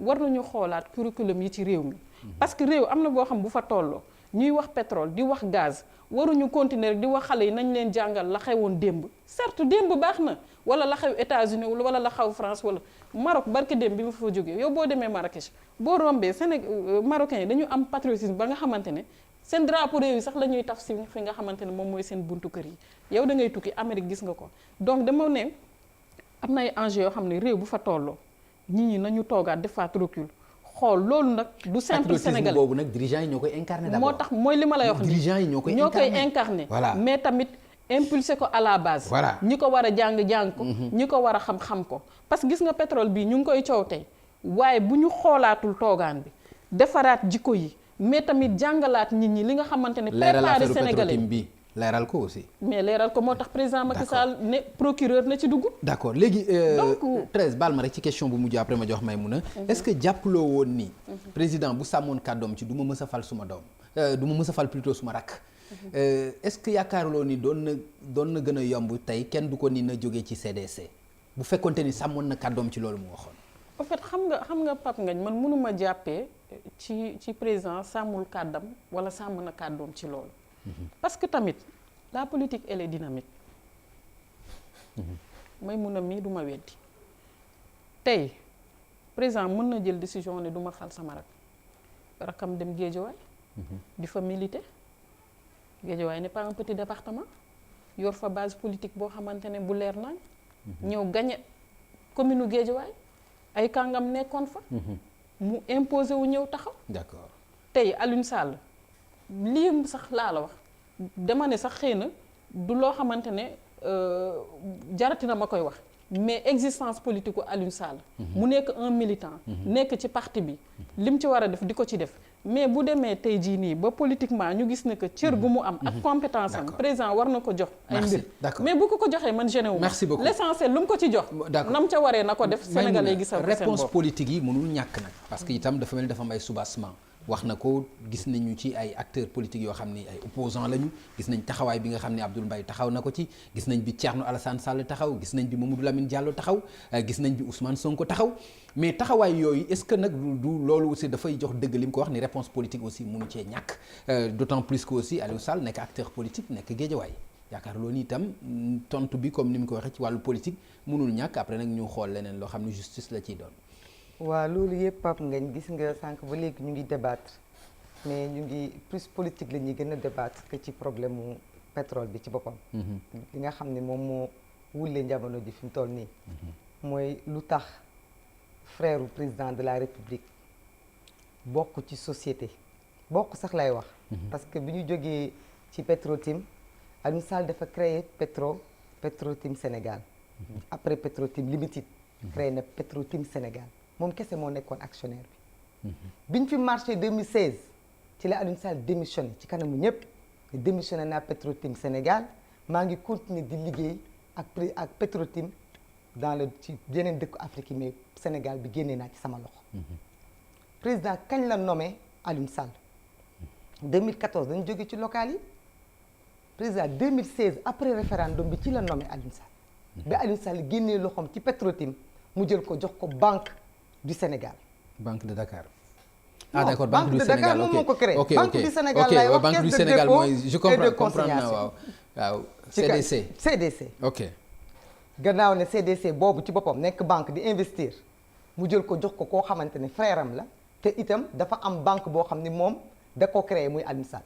donc Aliou Sall yor banque boo xamante ne day investir ñu dénk ko koppar. même su fekkee du mbiru frère est-ce que loolu teyul xel est-ce que loolu du conflit d'intérêt koo xam dafa yor banque bu war a liggéey xaalis banque nga xam ne ay nit dañ ci indi xaalis di ko déposer boo ci déposé woon xaalis weer ba dellu si at rek mu indiloo la ay intérêt ñu jël gafaka réew mi dénk la ko te nga yor banque. te banque boobu tey gis nañu Lac Rose ma nga fay def ay projet Bambilor ma nga fay def ay projet Paul Diamniadio ma nga fay def ay projet lan moo ñu wóor ni amul benn proximité accoutrance bu am ci ñaari banque yooyu. yenn wul maanaa. du ma wax sax ci reniement parole président bu dee moom jàppewu ko reniement parce que fi mu faree la. bu ko neexee bañ ko jàppee reniement ñun ñi xeexoon ba fal ko te mënoon ñu du ma def 7 ans du ma def 5 ans laay def dindi ko jaarale ko ci ay constitution nit ki loo def mu nga utal lay.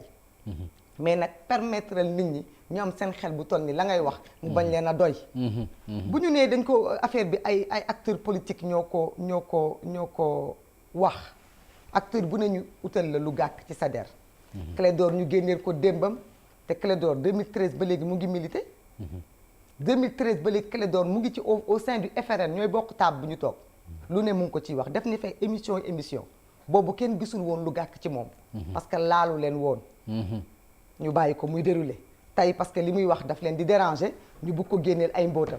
Abdoul Mbaye seen premier ministre la woon ñoo ko faloon. ba mu taxawee di wax contre ñoom ñu génneel ko moom itamit lu gàkk ci moom daal di koy discrédité Mamadou Lamine Diallo ñu am lu ñu ko waxal Thierno Alassane Sall mi nga xamante ne sax dafa nekkoon ci seen biir. barki démb la seen mbokk Farba Ngom taxaw. takkal ko ba takkalaale boppam en tant que député ñu koy fay alalu askan bi. mu ne dañ ko ger ma dara fekk ko ci. kon daal képp ku wax rek da ngaa salte ça stratégie la pour nit ñi bañ a wax du tere nit ñu wax. Sonko wax na fi seen i 94 milliards. xanaa Mamour Diallo ab ci Aliou Sall moo ko gën ndey ak baay pourtant dañ ko limogé bien que mbir mi yóbbuguñ ko ci yoon mais dañ ko limogé en attendant. mais ba tey wax ji kenn waxagu ci dara. lan moo war a mën a tax président Macky Sall ak coow lu bare li mënul jëlee Aliou Sall fi mu ko jëlee ba pare Aliou Sall insulté ñu parce que nan lañ lay dénkee ñun dañ ko dénk suñu alal. mu taxaw ne du ma démissionner. avec benn confiance boo xamante ne alors que moom il est nommé. mais je ne démissionnerai pas. mais est-ce que du c'est pas parce que aussi sentirul ni dafa taq ci liñ koy tudd bu fekkente ni daf ci nekk à l'aise mais sañ na ni du ma démissionner nag ay lay du ma démissionner. mais waaw bu fekkee dañ la accuser te yow xam nga ni liñ lay accuser defuloo ko mais sañ nga ni du ma démissionner aussi mais du ma démissionner gisaguma. waaw ñu ko fi wax ñépp ñu fi giiñ quel que soit problème yu nekk dinañu noppi xaar respecter ki leen nommé respecter ñi tax ñu nommé leen ba tax ñu bañ a jël yenn déclaration de provocation yi. non waxul kenn du ma limogé. non daf ni du ma démissionner. du ma démissionner parce que du ma démissionner ak kenn du ma limogé loolu mooy affront. mais parce que ñun bu démission am boobu ay nit ñu nekk ci moom Moustapha Diakhaté ñoom ñoo ko dem njëkk a demandé. dëgg la ñoom ñoo njëkk ne pour mettre à l'aise le président Macky Sall. loolu dëgg la dafa war a démissionner tout à fait. parce que mu nekk loo xamante ne dañu jàpp ne. waaw dañu lay jiiñ parce que nga bàyyi même ma daaneel foofu. président Macky Sall bi mu faloo ba tey dafa dugg palais rek commencé yuuxu sàcc. jiiñ président Abdoulaye Wade sàcc ay tapis daal di dem CREI jiiñ Karim Wade détournement 38 milliards début bi sax 114 la ñu waxoon daal di commencé génnee dossiers yi créé yi ñu jël fi ay kilifa ñii ñu fekk leen seen kër ay dimanche ñii ñu tere leen tukki ñii ñu toroxal leen di jiiñe sàcc jàpp Khalifa Sall 1 milliard 800 te bañ ko koy jiiñ leeragul mu tekki ndombal tànkam ci mairie de Dakar parce que nee na li ñu koy accuser c'est tellement grave parce que rapport IGE moo ko wax léegi rapport IGE ñëw daal di dugal frère am mu bëgg ne patt pattaaral ñu bëgg ñu gëmloo ni di ngeen foog ni mun ngeen dox ci bopp xelu sénégalais yi ba bëgg a jël affaire bi déplacer ko sur le débat citoyen yóbbu ko sur le débat politique mënul nekk. ok d'accord Maïmouna mënul nekk d'accord ma 13 wax na ko de du Moustapha Diakhaté dégg nañ ko mu def ci déclaration bu mag wax ni président de la République li mu war a def mooy démettre Aliou Sall ci lépp loo xam ndombo tànkam la est-ce que yaakaaruloo ni tam loolu am na lu mu mënoon a jur ci dossier bi ak fi mu toll. lu mu mën a jur ci naka. non lu mu mën a jur ci indi jàmm nit ñi xam ni kat au moins président am na pas bu mu ci def ngir dëgg mën a am. mettre à l'aise la justice aussi. xam nga wax bu amee. waaw ku ne dafa am rek looy xalaat. te jàpp nga ne que loolu nga xalaat xëy na mooy li nga xam ne bu amee moom moo gën ni Moustapha Diakhaté jàppee ne que Aliou Sall bu démissionné moo gën ci président de la République. noonu la ñeneen gisee ne que Aliou Sall bu démissionné mais nit ñi ci président lañ jëm directement. parce que am na ñoo xam ne dañuy naan cible bi du Aliou Sall. coow li lu muy bëri yépp nit ñi président lañ bëgg a jot. donc moo tax ma ne la te day yomb léegi parce que amatul premier ministre. moo tax ma ne la day yomb léegi comme fexe na ba ci fi day yomb pour ñu mën a dal ci moom directement. moo tax ma ne la. ok tey jii nii. ku ci nekk rek yaa ngi ak sa xalaat. mais gis nga man li nga xam ne moom laa jàpp te moo constant ci man laay wax de. ok ku ci nekk nag am nga droit xalaat leneen. mooy coow lii nii tey président de la République ba muy dénk Aliou Sall CDC raison ya tax mu jox ko xam na ko man li ma ci wax fii léegi xëy na sama analyse bopp la. coow lii bu amee tamit comme li nga wax nii léegi Aliou Sall bu gisee ne que man lii ñu ma jiiñ defuma ko mais mën na toog tranquillement et à l'aise di xaar la confirmation que li mu koy wax nii du moom moo ko def. bien sûr léegi nag bu fekkente ne leer na ko ne parce que nit aussi da ngay wax rek sa aqulaay taala leer na ko ne lii ñu may wax nii maa ko def te mu bañ a démissionné bu ñu demee ba ci biir gis na que moo ko def mais yoon continuer def la mu war a def. mais par A ou B li nga xam ne moom moo am solo tamit te ñu war koo leeral fii. mooy coow li lu muy bëri yépp Sénégal intérêt yu mu am ci biir pétrole gi amul kenn ku mën a ne ay paaru Sénégal dafa négociation yi wala ay waxu Aliou Sall daf ci impacté. loolu kenn mënul wax le contraire mën nga xool chiffres yi li Sénégal war a am ak la mu négocier amul lenn loo xamante ne nit mun na ko dindi. d'accord pour jël ko au détriment du pays. dina loolu peut-être may mun a dina si ñëw. mais man dafa am question mu la bëgg a relancer. waaw allez-y. wax na léegi ay affaire taqal diw ma sœur suñuy wax nañuy wax rek te yàlla tax Abdoul Mbaye ba muy am problème ak soxnaam. loolu yoonu Papa Ngagne nekku ci yoonu Thérèse Faye nekku ci sa yoon nekku ci yoonu président Macky Sall nekku ci problème de couple la. débat de personne aussi faut les éviter. kon bu ñu xaar ba fii nii ñu bëgg a gëmloo nit ñi ne que opposition dañ pouvoir bi dañ ko non gis nga man considération yi dama jàpp ne que Thierno Alassane Sall nag li ñu wax ci moom itam. Thierno Alassane Sall ka ko wax Farba Ngom la. waaw ñoom ñoo seq seen dil wax ko. ok non loolu laa ciy wax mais amul fenn yoon foo xamante ne pouvoir am na benn instrument bu pouvoir jël légalement pour jéem a sonal Thierno Alassane Sall et Thierno je pense que tey jii nii bu doon pouvoir bi day defante ak Thierno rek Thierno devait être la personne la plus ciblée ndax moom moo nekkoon le ministre de l'énergie xam contrat yi xam la ca xew xam la ca génn am problème mu génn dem defi leneen. mais pourtant pour wane ne que acharnement amul ci kawam ba mu génnee ba tey mu ngi wax fu nekk mu ngi dem fu nekk mais est-ce que gis nga benn yoon pouvoir bi ne nii ak nii non donc mu ñu jël la parole de Farba Ngom assimiler ko en tout cas à la position du gouvernement. Farba Ngom certes militant APR la responsable ci parti bi mais loolu seen affaire privée la. léegi 13 donc dafa wax léegi le cas Khalifa Sall man dama ci am benn question boo xam ni xëy na dina jaaxal ñu bari. parce que président de la République ci dialogue bi mu woote woon au palais bi ñu ko laajee pour mu gracier ko daf ni condamnation bi définitive agul mënagu ci def dara alors que xam na ni loolu am na terewul am na ay décisions yu ñu jël ci démettre ko ci mairie de Dakar démettre ko aussi ci assemblée nationale te xam na ni moom condamnation bi nekkagul lu définitive ndax loolu itam jaaxalu la. mais buñ koy démettre buñ koy dindi assemblée nationale ak mairie de Dakar boobu Khalifa defagul appel. ci rabat d'arrêt bi ngay wax yow. boobu Khalifa defagul appel laa wax. donc bu fekkente ne ci diggante bi moom def na appelam procédure bi continuer mais effectivement un président de la République du jël erreur di commettre di gracier ci loo xamante ne xëy na procédure bi eggagul. man loolu laa ci jàpp boo ci amee xalaat may mun a mën nga ko aborder. mais man fi may ñëw ak yow mooy ñu ngeen xam ni am ngeen opportunité bu dul dem ci mbedd mi am ngeen opportunité bu dul xeex procureur de la République ubbil na leen ay buntam dem leen ngeen wax ko mbir mi leer est-ce que jàppaloo ni moo gën sànnante xeer yi ak xeex bi.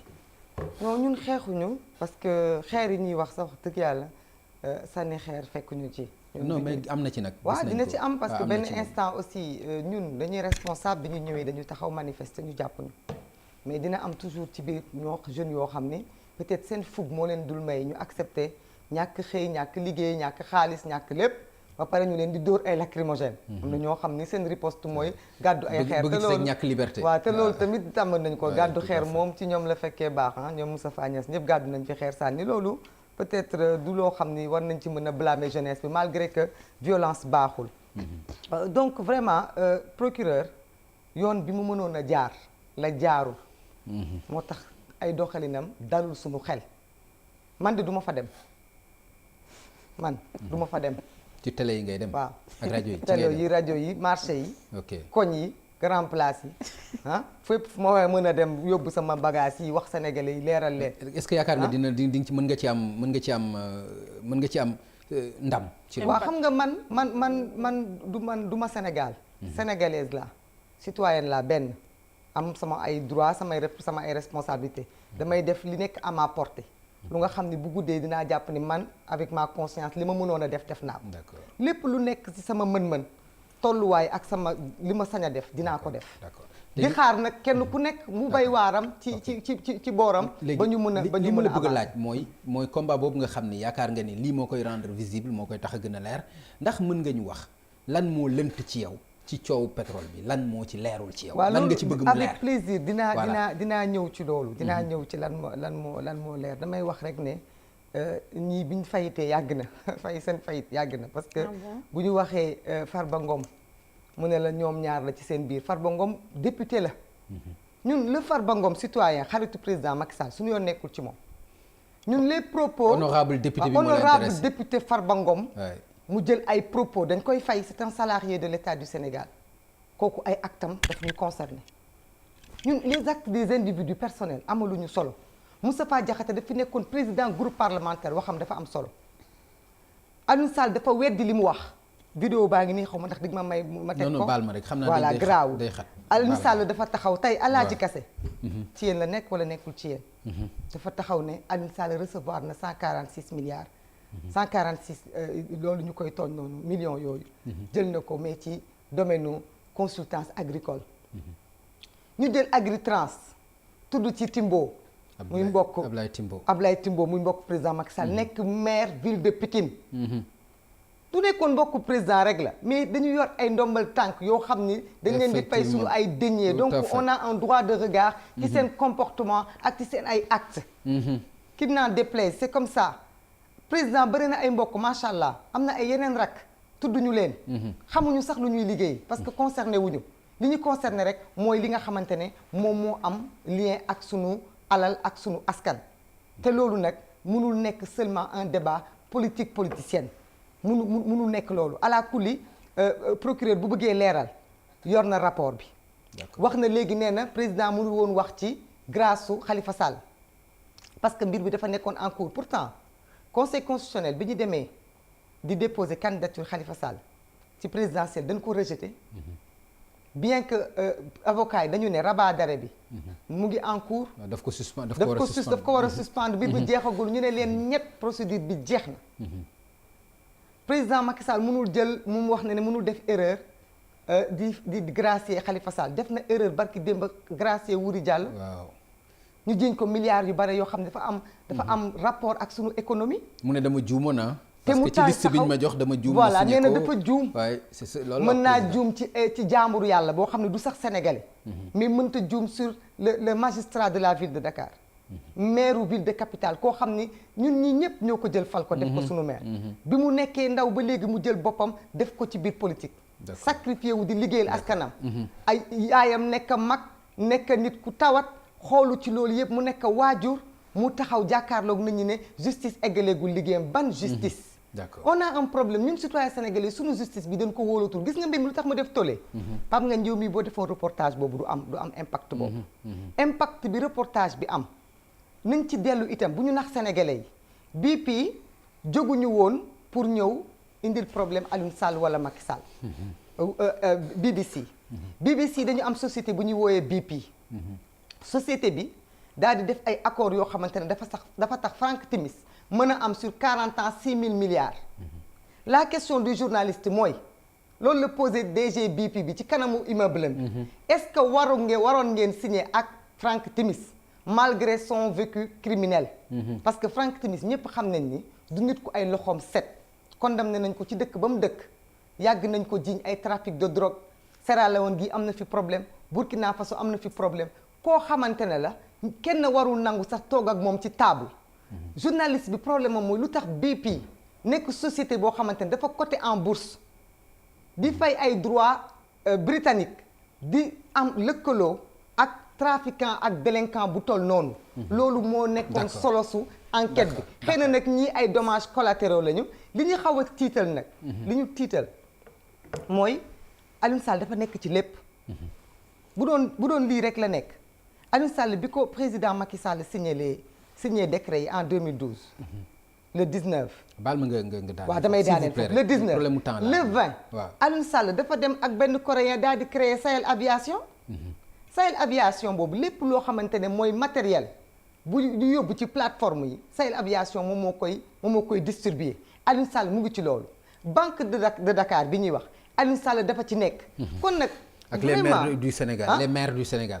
les maires du Sénégal. voilà mu am ci ay intérêt. ñu dénk ko président bi. ñu dénk ko xaalis bi nga xam ni moom mooy subventionné mairie yooyu. d'accord merci beaucoup 13 malheureusement temps bi dab nañu xam naa di nga ci aborder tuuti rek mais li ma bëggoon ñu ñëw ci itam mooy gis nga dogal bi nga xam ni tukkee na ci Union européenne. dal ci li nga xam ni mooy doxalinu voté ci Sénégal rawatina wàllu parrainage bi ñu jàpp ni gënul dañ ko fi war a dindi. loolu yaakaaruloo ni loolu mën na indi kersa. ci loi boo xam ni jàppoon ngeen dafa gën. te donte ku jegi waxoon nañ leen baaxul. merci beaucoup Pape Ngagne dama bëgg rek nga baal ma rek xam naa ne temps bi gàtt na mais il faut ma leeral quelque. waaw mais nga baal ma rek mu bañ a lu mu yàgg mujjee léegi rek. waaw parce que su ma déggee Maïmouna mu ne Aliou Sall moo jiite AMS bi nga xam ne mooy jox subvention maire yi ça veut dire que kon fonctionnement état am na loo ci xamul. caisse de dépôt moom mooy joxe waxuma la ay dama le moo jiite AMS te AMS boobu caisse de dépôt et de consignation xaalis bi subventionné maire yi fa lay jóge loolu kay man maa la ko wax. ma sœur c'est l'état qui subventionne les mairies à travers les caisses de les fonds de concours. ak fonds de dotation fan la ñuy joxe fonds yi. yaa ngi dégg fonds de dotation non dama la bëgg a expliquer fan lañ koy denc. mais bu fekkente fonds de ne dotation fan lañ koy denc. caisse de dépôt et de consignation la ñu koy denc mais bu fekkente ne réglementation bi état moom mooy décider. d'accord c'est le ministère des collectivités territoriales. d'accord mooy xool 557 communes yi am ci réew mi. bu ci nekk ñaata laa lay jox ci fonds de concours ak bu ci ne ñaata laa lay jox ci fonds de dotation. léegi mën nga yeggale bu ñu def amalgame. léegi beneen affaire bi. président de la république buy gracier plus de 1000 et quelques personnes.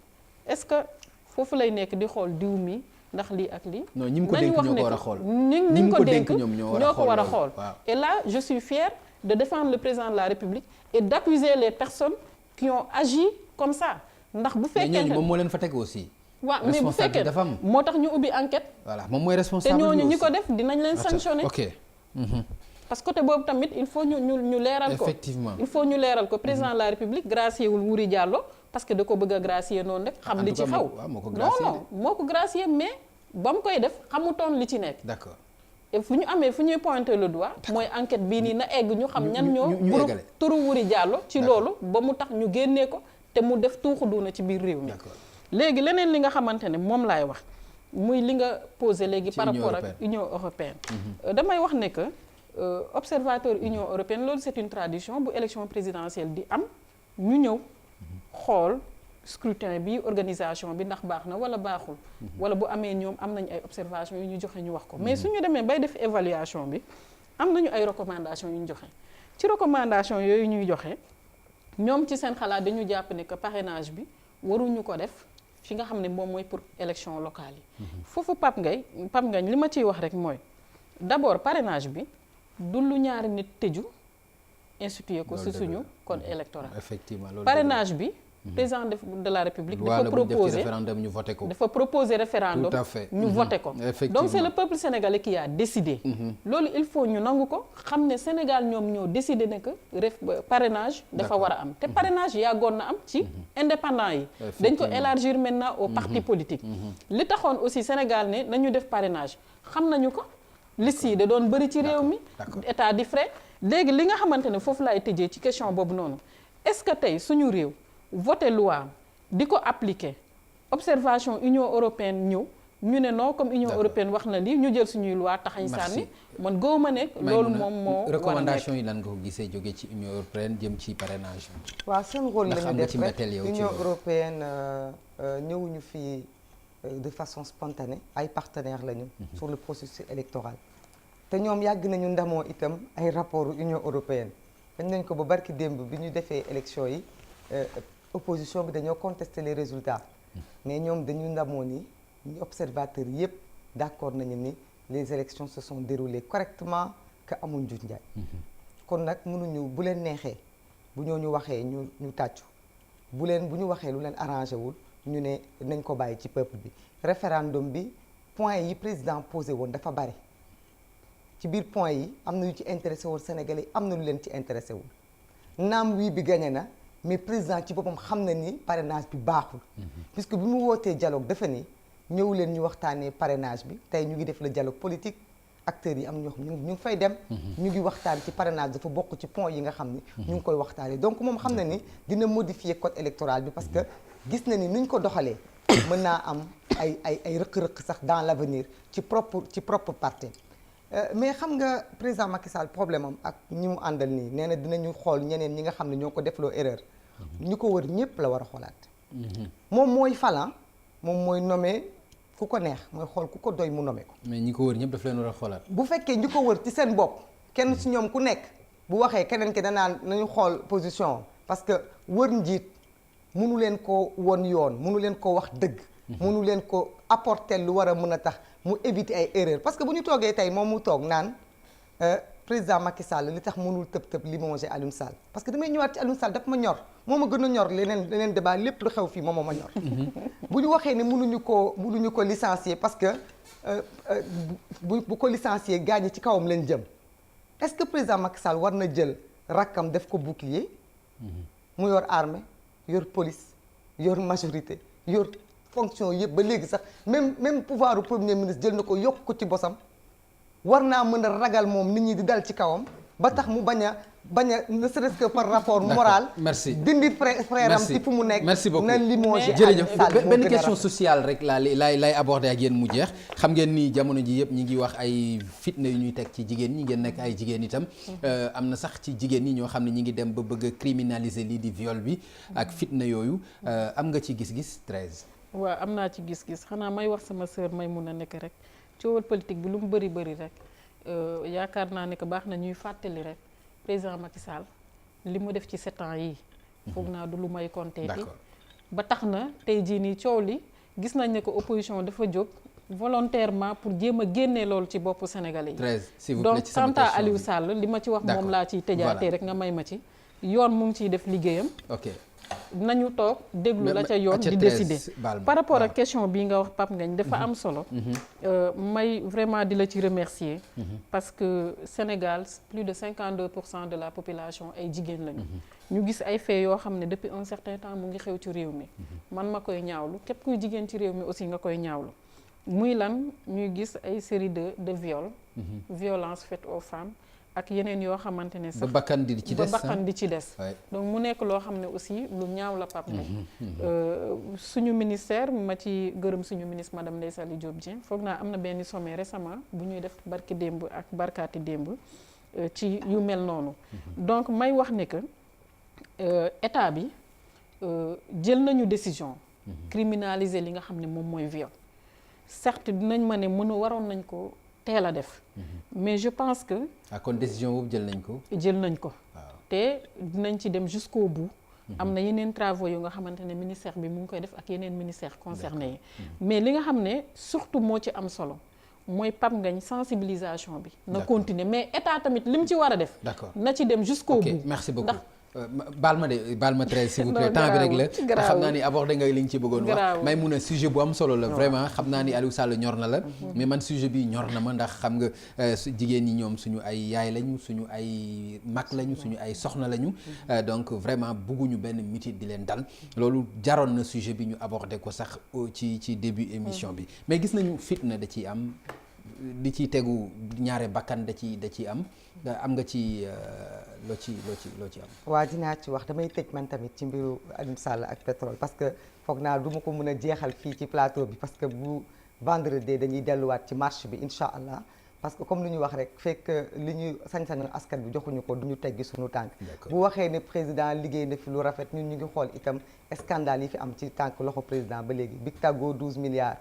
carte d'identité yi ni ñu jotul mënuñu voté ji 52 milliards Necotrans ay problème Prodac ay problème ArcelorMittal ay problème donc ku neex rek nga toog ci sa côté nga ne tout est ok mais sénégalais itam ñu ngi xool beneen face bi scandale yi am te waxuñu ci problème mu jigéen ñi nag leen dal vraiment li ñuy dund dafa metti mais man dama jàpp ne rek déjà problème mu sociétal la parce que sunu société dafa commencer changer mais problème mu sécurité itam daf ci am ak légèreté daan yi nga xamante ne moom mooy am parce que tey rafetlu naa li président wax ci keroog mu ne dañu gën a war a renforcer daan yi parce que du càgginu le vol a toujours été criminalisé mais xëy na daan yi moom moo oyofoon parce que viol dafa nekk loo xam ni waxuma la sax viol ak meurtre mais viol rek dafa mën a détruire toute une société waxuma la nag muy am ay meurtre mais gis nañ fi tamit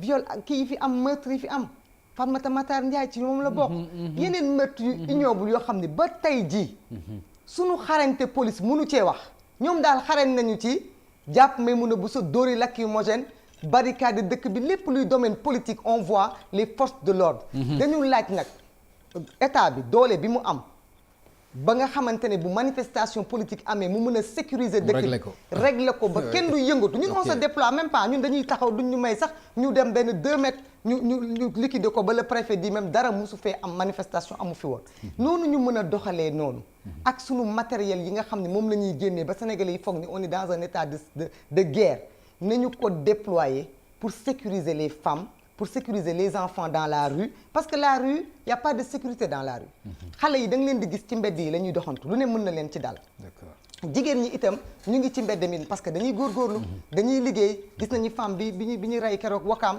ba léegi suñu expertise daal ñun c'est plus dans le domaine politique que dans le domaine sécuritaire te loolu war nañ ci indi merci jërëjëf xam naa ni bu ma la joxaatoon kàddu gi dina delluwaat ci moom xam naa débat ni loolu mu ci ñàkk man maa leen di remercier di leen féliciter ci débat contradictoire bi ngeen def te mu civilisé aussi maa ngi leen ci féliciter à sa juste valeur di gërëm Thérèse Faye bu Cogère bokk ci APR Front Résistance itam may gërëm bu baax Maymouna Bousso nga xam ne am na ci taxawaay bu am solo ñu leen di remercier bu baax di gërëm Vieux Diouf ak la régie ak ñëpp ñi nga xam ni jàpp nañu ci émission bi du Sow ak ñi nga xam ni ñoo nekk ci caméra yi Demba ak ki nga xam ni mooy Massaer ñu leen di gërëm bu baax di leen jox rendez-vous incha allah àllarba bële di ñëw bu ci àlla ndey jërë ngeen jëf. audit yi d'accord nañ. bu ñu sa jógee du auditer samay